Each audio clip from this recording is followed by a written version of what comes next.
Good morning, Acts Church. It's Saturday, the day before Easter. I'm so excited to celebrate with you tomorrow, even if it's just through the video, because I know our hearts will be joined together. I'm so excited also to share with the scripture today. It's so great. All the passages were so good. I hope you're able to get into your quiet time and just hear what God has to teach you as an individual. So I wanted to share from chapter 14 of Luke, verses 34 and 35, and it's just two verses, but again, so good. So Jesus, in just prior to these verses, is talking about the cost of being a follower of Him, the cost of discipleship, and Jesus then goes and talks about salt. So let's read those two verses. It says, "Salt is good for seasoning, but if salt were to lose its flavor, how could it ever be restored? It will never be useful again, not even for the soil or the manure pile. If you have ears opened by the Spirit, then hear the meaning of what I said." So salt has many uses. Here Jesus is saying it's good for seasoning. It's good for seasoning by adding flavor to your food, just as we are called to be seasoning to other people by seasoning them with love and joy, peace. We are called to be a preservative as salt is, just by preserving the teachings of Jesus. Salt is put in perfumes to bring out different aromas, just as we are called to call out the treasures that are in other people. So, but there's actually another use of salt that's in the scripture, and it's talking about the manure pile. So salt can actually be used as a fertilizer as well. So salt was put into the manure, fresh manure, to help break it down so that it's better absorbed by the plants, and it added nutrients to the fertilizer as well. If you buy Miracle-Gro, you might find salt in that product. A little bit of salt helps the plant to flourish. Too much of salt will cause your plants to die. And it's not, of course, not a good thing. But we are called to help other people flourish. We're called to help them bloom and blossom and grow healthy in their walk with Jesus. But let's go back. It says, if salt loses its saltiness. Can salt lose its saltiness?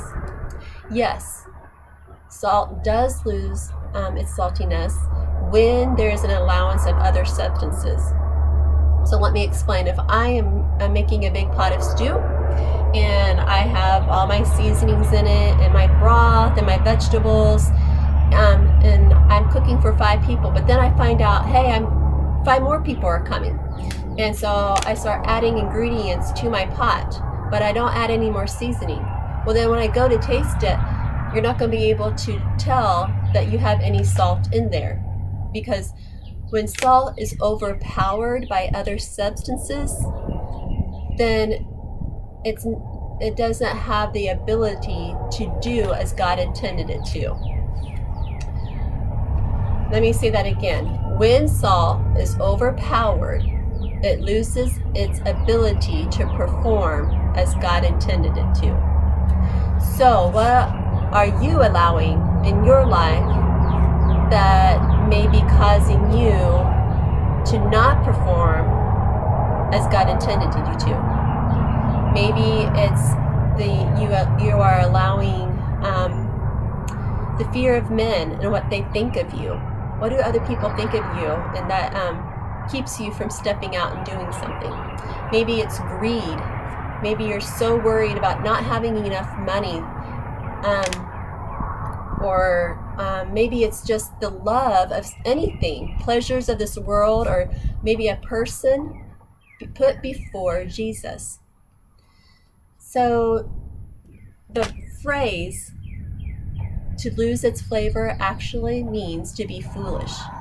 So if we flip that around, to be salty would mean to be wise. So if we go into the scripture of Proverbs 9:10, it says, "The fear of the Lord is the beginning of wisdom." Now the fear of the Lord actually means to have a hatred of anything that's evil. It's saying, I am not going to allow anything to come between me and Jesus. So Jesus is saying, this is why Jesus is saying, you need to count the cost. I'm not looking for a flippant, casual relationship. I don't want anything to come between you and me. And if you allow something else to come in between us, you're diluting your the power of your testimony. So you might think, but my testimony isn't very powerful anyway. But that's a lie.